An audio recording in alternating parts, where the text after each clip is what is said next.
So one of the most common holiday food mistakes I see every year isn't the dessert. It's what people do before the meal. So one of my clients said to me the other day after Thanksgiving, I was really good during the holiday. I didn't eat before dinner so that I could save calories. And I told her that's actually not the goal, right? The belief is that if you eat less earlier, you'll have more control later, or that somehow you'll eat less later. But actually the opposite is true. When you skip meals, that sets up the exact physiology that makes overeating and blood sugar swings more likely. So today I wanted to show you why that happens and what actually works better if you want to enjoy holiday food without the spiral.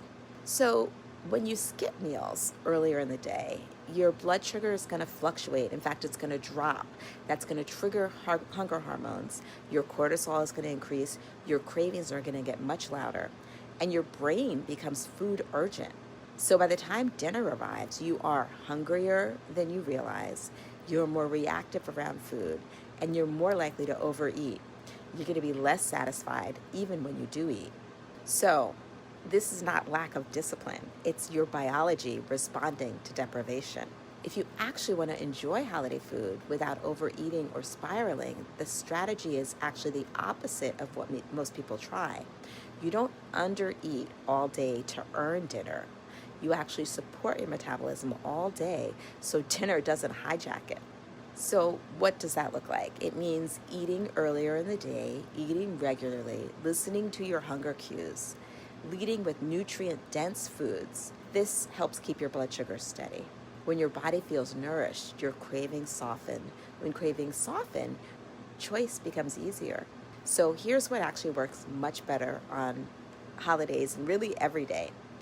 Eat a real grounding breakfast built on high fiber, nutrient-dense foods.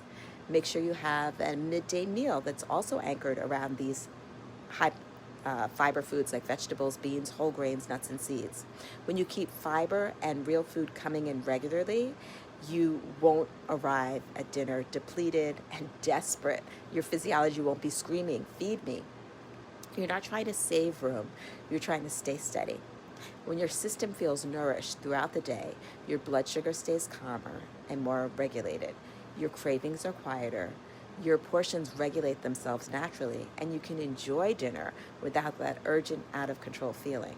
So you don't support holiday metabolism by underfueling all day. You support it by feeding your body real, whole, unprocessed, fiber-rich foods consistently so that your nervous system and blood sugar stay steady. Skipping meals doesn't give you control later. It actually takes control away from you.